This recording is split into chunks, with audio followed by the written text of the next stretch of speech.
All right, what's popping, party pundits? We are hopping in for a special segment. You're gonna see a lot of content come out from the pundits this week because we got a lot of hot news that's coming off of the skillet. Before we get into this, I want to recognize our pundits joining us tonight. We got the one Boston Jared, What Coach up? Dave, What up, Root? and I am Professor Nims. We are lacking the casual Rand, who is out in Germany enjoying his vacation. But we make up the pundits of pugilism. And before we jump into this content, we want to make sure that you do like and subscribe. Please get them subscriptions and them likes up. That helps with the algorithm. But with this said, we are going to jump off by talking about Ryan Garcia, who takes on Oscar Duarte this weekend in a catchweight fight. I believe the catchweight was 143 pounds, but both of these fighters. What? This is a catchweight? It's a catchweight fight. Damn. This is a catchweight fight. But it is it is Ryan Garcia's return to the stage after his a TKO defeat to Gervonta Tank Davis. But this fight has been flying under the radar a bit, I will say. I think mainly because of the anonymity of the opponent that Ryan Garcia is fighting. But in the last couple of days, there has been some drama with a capital D that is dealing with Golden Boy Promotions. And so I'll go ahead and give just a really quick, background synopsis of what's going on, and then we'll allow the pundits to kind of weigh in. So about a month ago, in an interview with one of these outlets, Bernard Hopkins kind of talked about what he wanted to see out of Ryan Garcia in this next fight, and really kind of talk about what's kind of next for him. And without getting too much into it, Bernard talked about that he wanted to see something from Ryan Garcia that would make him think that he should continue on fighting, right? So he was kind of saying, or he was maybe intimating that he would kind of make a decision on Ryan Garcia's career and if he should, in fact, continue on. And Ryan Garcia did not appreciate this comment. And so during the press conference, he called out Bernard Hopkins and said that you don't make that decision. So you don't have any say in that. This is between me, my coaches, my family, and then like we'll decide if I should continue on or not. And he didn't stop there. He also was highly critical of Oscar De La Hoya and said that they were trying to position Oscar Duarte to be able to win this fight. Maybe like they were cashing out on Ryan Garcia. And I'll end with this. He he called Bernard Hopkins a liar in the sense that, you said that you would never get beat by a white boy, but I saw Joe Smith knock you out the ring.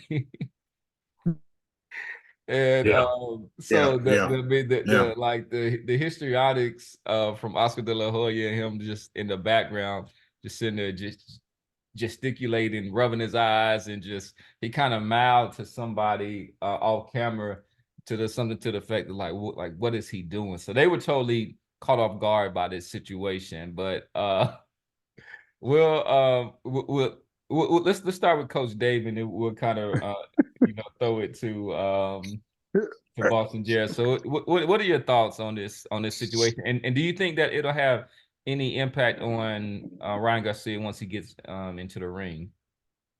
So my thoughts on it, man. Hey, just a General Hospital, all my children. As goes Golden Boy. It's another soap opera up in this thing, man. As go Golden Boy. That's the soap opera for me. Yeah, I think it's gonna motivate Ryan, man. I think he done bumped off at the mouth. and so he got to prove, you know, something. He got to go in there and do some serious damage. Sweetest revenge would be, you know, to stop Duarte, and then just look over at Oscar and Bernard and smile. I hope it don't cause him to get reckless and careless. Mhm. You know, he should win this fight. I mean, I don't know if he's going to, if it's the fight's worth even predictions or not, but uh, I will say about the fight though that this guy got a sneaky right hand while on the inside. It's just a real sneaky short brick, you know, short right hand that comes out, man. Yeah. That I kind of like. Other than that, you know, I think Ryan should walk through this guy. I that would be my thing, man. Because you know what happened when he got stopped with Tank? You know, he came forward. This guy ain't gonna have to look for Ryan, but you know, he was coming forward even when he got stopped with Tank, a little bit careless, and you know, it was all she wrote. You know what I'm saying? You know, next thing you know, he looking up at Tank. This guy does swing hard enough to to absolutely stop Ryan if he connects. You know, but it really should be a win by stoppage for Ryan, and you know, mainly if he touches this guy's body with that left to the body he has, man. Mhm. So I'm looking forward to it. I thought that the antics of it was fun. Let me definitely say this about Ryan Garcia though, and I, you know, don't know him like his personal life or whatever, but in terms of his posting, man, I'm liking his confidence. I'm liking his express open acknowledgement of his faith. You know, Mhm. I'm liking his confidence. I'm liking the aggressive bounce back even after getting stopped by Tank. And out of that whole 135 or 140 going up, you know, I still would credit him for saying, I'm ready to fight Tank Davis. And that might have been that started it all off. Remember when we kept talking about when are we going to get the good fights, you know? So I'm going to give him props and kudos to that, man. So, and we'll see how it goes, man. I definitely will be viewing in and watch the fight though. Absolutely. Yeah, and I think he does deserve credit. I think for one, he was one of the kind of first that we gave credit for making big fights at 135. Yeah. I also don't Right. I don't want to undercut Devin Haney for making a fight with Lomachenko. Yeah. I thought Roger that that. was a True risky that. fight, and he I Yeah. think he deserves credit for doing that. So just Exactly. before we go to boss, just a little quick background on Oscar Duarte. He is 26-1 with 21 KOs. He doesn't really have anybody of note on his record. His one loss was a really good fight, a back and forth fight that was pretty close against Adrian Estrella. This was back in 2019. It was a split decision loss. But after that, he has some pretty like nondescript people, in my opinion, on his record. But go ahead, Boston. What are your thoughts on this? Just all the Yeah, it's like look, it's like Dave said. It's this is genuine daytime television soap opera drama here. A lot of this, from what I understand, stems from Ryan Garcia not being happy with whatever contractual stipulations or whatever money he's getting now based off of his contract. I think that Ryan believes, based off of his value as a boxing commodity, based off the sponsorship, based off the social media following, and then based off the pay-per-view numbers that he did with Tank, he should be getting paid X. I suspect that Oscar De La Hoya and Bernard Hopkins believe he should be getting paid Y. Y being significantly less than X. Look, and there's two different ways to look at it. One, yes, Garcia is a valuable boxing commodity.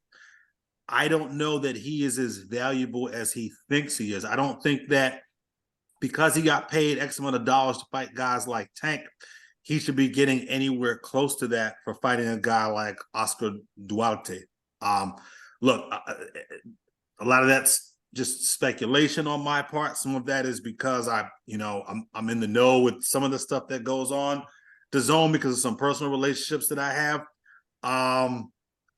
This But stuff is one thing, Boston, and like I want to kind of respond to this, but I yeah. mean, if we're to believe the numbers that were that he made from that Tank fight, he is, besides the heavyweights, he might be the most highly paid fighter out there. I mean, Which numbers? You're talking about Canelo. this in terms of salary or in terms of pay-per-view numbers? Which numbers you talking about? Well, he supposedly he was supposed. I mean, so he made I guess it was a guarantee of maybe 2.5, but supposedly he made $30 million from that Tank fight. Yeah. Kid makes a lot of money. Kid makes a lot of money, but Who else is making that besides a Canelo or a heavyweight?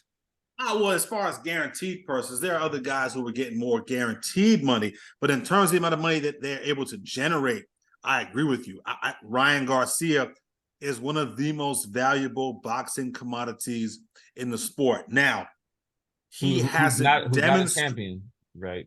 Never Also been not a champion. right? And look, let's be honest about this.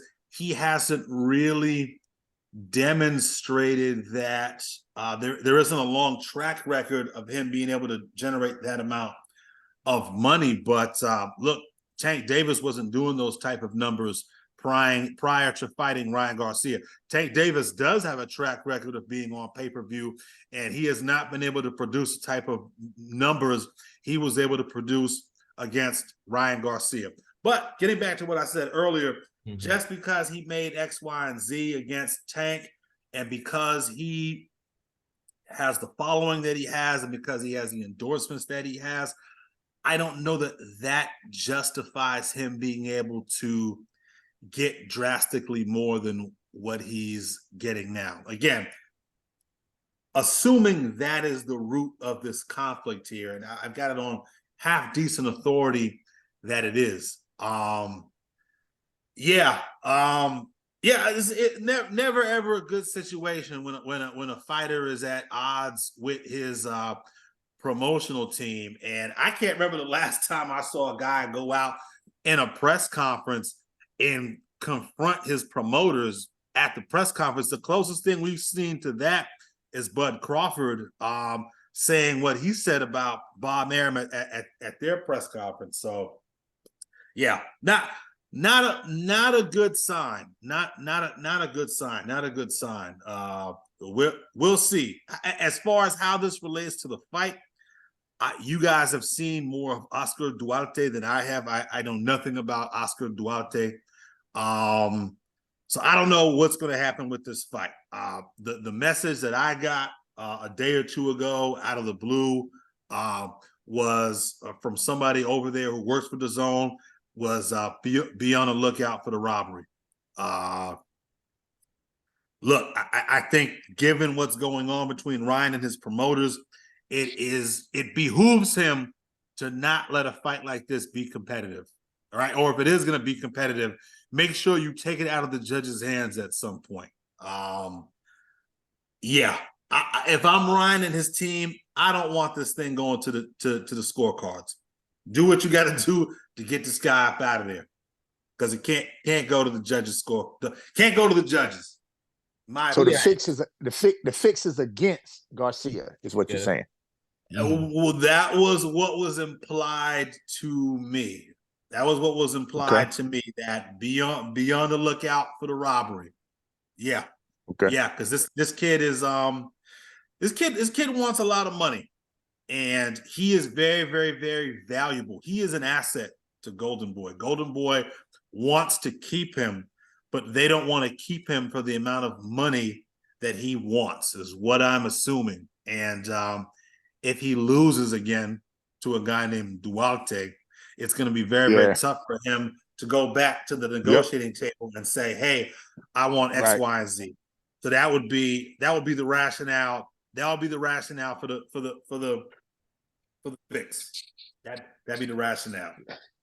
Well, I mean, Gotcha. I think part of it stems from Ryan Garcia has been trying to get out of his contract, and legally he's not been able to do this, right?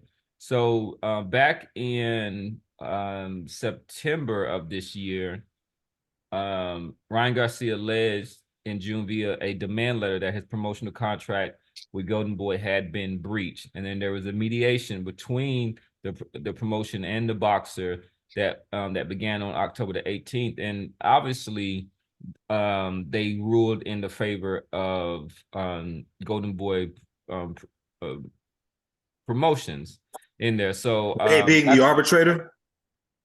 what's that? Yeah, They beat. Okay, wow. So this thing went to no shit court, huh? So an arbitrator came.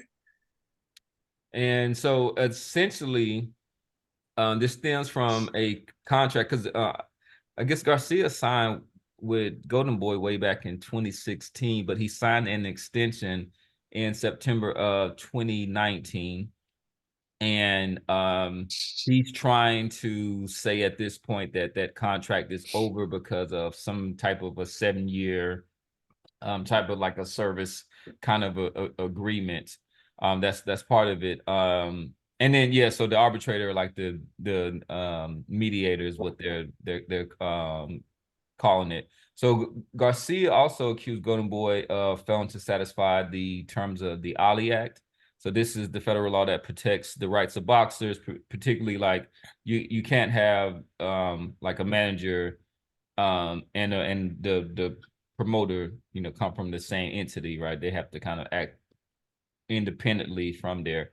But I want to be honest, I think that maybe it's sometimes when you reach a certain level or maybe start kind of feeling yourself and all those other things, and it is just like, you know what, I don't really need this promotion at this point, even though I think that for somebody who hasn't necessarily beaten the top fighters, I mean, Golden Boy has done a fairly good job of, you know, making sure that Ryan Garcia is, you know, one of the kind of budding stars of boxing. Bent over backwards to make that Tank Davis fight. They did not want to make they did not want to make that fight. They damn sure didn't want Ryan to agree to that catch weight, right? Wasn't it 100? It was some sort of catch weight that Tank Davis put up. There was I thought it was only 1 pound over. It was a rehydration clause. A rehydration. Like that was a rehydration clause. Yeah. They didn't want that. And look, Golden Boy in conjunction with the people at DAZN, Joe Markowski or Joe McCroskey, I can't remember what the guy's last name is. They really bent over backwards to accommodate this kid. So again, what I was told was that this is about money, is what it amounts to. He thinks that he's worth a lot more money than he's being paid per fight.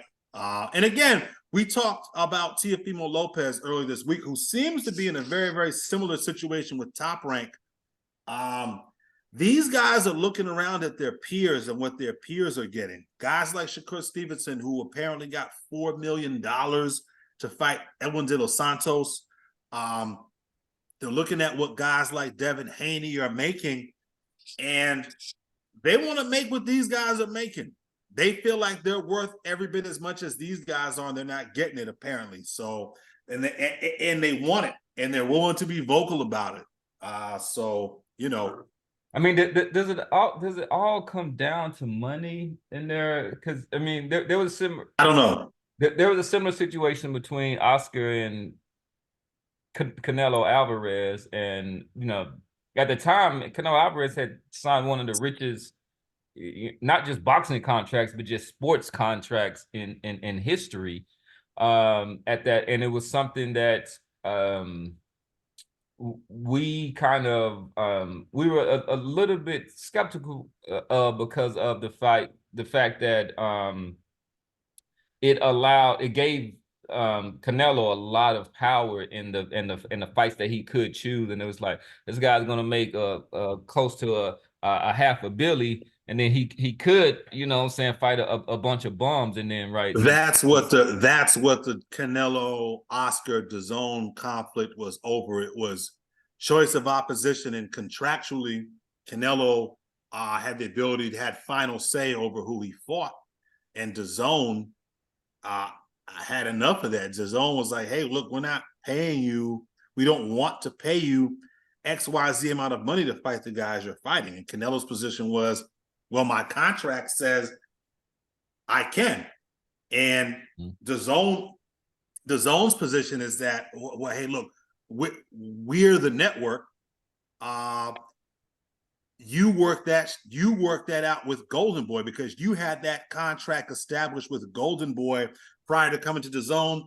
Anyway, like I said, I ended up going to court and got worked it out. I think this is a little bit different. The dispute with Ryan and Golden Boy, dispute between Ryan. So yeah, I don't know. I don't think that those are. I don't think it's an apples to apples comparison. But yeah. Yeah, I mean, so one thing that we will say is that, I mean, there is a lot of just moving parts and like chaos that's kind of going around with Ryan Garcia, right? Because and then we'll kind of end on this note, is that he is with you know, his third trainer in probably as many fights, right? So he is. Yes. Oh, and is it third? Maybe I'll no, Goosen did work with him, but remember, he was with who before he went to Goosen? Who was he with before Goosen? They said he was lazy, he didn't work hard. Oh, Eddie Reynoso, that's right. You're right. He was with Reynoso. So I mean, a lot, you got to think about that. So that was just so, and then I don't even think he got out of a fight camp with that, but it was like, and this was Canelo Alvarez that was highly critical of Ryan Garcia, right? Almost kind of unprovoked. Yeah. So then he went to Goosen, and now he's with Derek James at this point. So, Coach, do you like them teaming up? You know, Derek James has kind of had a bit of a rough 2023. Do you think that continues, or will he be able to bring out the best for Ryan Garcia? Man, so wow, you put me on the spot. Hey, I'll say this, man. I'll say this. If Derek James can develop a right hand in Ryan, then it would be a testament to his skills as an absolute trainer and developer. I think that down the road, though, whoever mentioned the multiple trainers, I think that says something about Ryan Garcia's, be it his, you know, pride or ego or whatever, because I heard taking accountability, right? Because I heard in an interview one time where this guy had said, you know, people think that a great trainer make a great fighter. No, Ryan goes, a great fighter makes a great trainer. That's out his mouth. That's out of his mouth. You know what I'm saying? That's what he said, huh? That's what he said. And that's some arrogant, dumb as a brick stuff. So I think time would tell. And but if we'll just have to see, man. We have to see. So could be a good look depending on what Ryan let him develop. And even though Derek has had a rough couple of months, his fighter has still done some damage over the years. So I ain't gonna knock that man. Go ahead, boss. Do you have anything to add to that? I don't know. I was just going to ask. I guess we're all picking Ryan, despite the ominous message I got from the guy on the inside there. I think we're all. It's tough for me to see. Look, again, I have not seen this kid Duarte fight, but based on what y'all are telling me, y'all see Ryan stopping this guy, right? I think Ryan can stop this guy with, you know, uh uh definitely some. Well, I think the left hook can get in because the guy's guard is up high, and it's up high on his, I mean, on his forehead, man. So that little gap there, but more so the body. I think so Ryan just look behind that jab, that hook he got, and get downstairs, man. He can stop this dude. If Ryan drops his hands like he has a tendency to do when his guy's in close, that little short right hand can surprise Ryan. All right. Okay. So I'm going with Ryan by stoppage. I'm going with Ryan, by stoppage. If he go in there and fight his fight and don't try to prove a point because you don't talk all this junk at the press conference, then you're going in there reckless and gonna run into stuff. You know what I'm saying? All right. When though, Ryan? When do you get him stopping him? I don't know. What I don't know is his true durability of this guy, Duarte. To be honest with you, because his strength of opposition, just don't know how much he was tested on, bro. So right. I'll go with. Yeah, man, I don't know, bro. Because if you get caught, Ryan can hit to the body, man. So I'll give it 7. I give it 7 or under. I give it 7 or under. 7 or under. I'm gonna go with Coach did talk me into it. I was gonna pick Ryan Garcia unanimous decision, but if it is a stoppage, I'm going with a late round stoppage. Around I would say like the 11th round. This guy is pretty durable. He's okay. Yes, I didn't know that. Like he's a thick guy, you know what I'm saying? So he has that he's got that kind of Mexican heart. But he's got some flaws that I know that been a little critical of him, but Derrick James can break down opponents, and I think that he can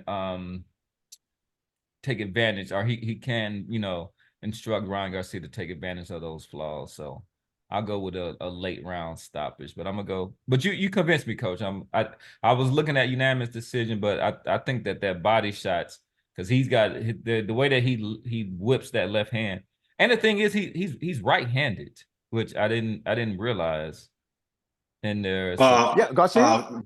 Duarte or Garcia? No, Garcia. He was signing autographs, and he was doing that, and I was like, he's signing autographs with his right hand. Yeah, he orthodox, bro. He just orthodox don't throw it.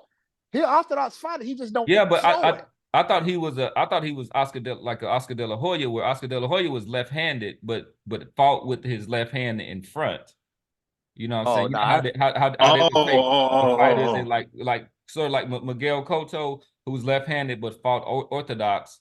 But what I was saying is like his strong hand, like he writes with his right hand, and that's what I'm saying. Oh, interesting. Right. Yeah, I didn't know that. To me, it seemed like it would be a little bit easier to develop his right hand, which with Oscar, that always was an issue with him throughout his career. Go ahead. All right. So we got if I could abstain, I would. I don't like it's very few guys that I haven't watched fight at least a little bit. This guy I know nothing about. I gotta go with Ryan. I don't know what round. I think he gets him out of there pretty early. I think he gets him out of there pretty early. I think this kid's motivated. He's got a new trainer. This is going to be an action-packed 5 or 6 rounds. Gonna be an action-packed 5 or 6 rounds. Don't be surprised if both guys get sat down. It's my bold, blind prediction. My bold and blind prediction. It will be. I think that Derrick James is due for just a redemption. A bit of a redemption. Performance for one of his fighters. Yeah. Hey, props to Ryan Garcia, because look, I had no interest. I forgot that this fight was even happening. I had no interest in watching this fight. So if part of that outburst, part of his theatrics at the press conference was to sell this fight, congratulations. Your views have gone up by at least one, because I had no interest in watching this fight beforehand, but I do now. And also we got Floyd Schofield got upgraded to main event, to co-main event. Whoever the co-main was, I don't know if it was Mick Conlon or it was somebody, didn't get their visa or something squared away, so that fight got canceled. And now Floyd Schofield, the up and coming 135-pound prospect, has now been elevated to the co-main. So I forgot he was fighting this weekend. So yeah, look out for Floyd Schofield, and yeah, Ryan Garcia, Oscar Duarte. All right. Man.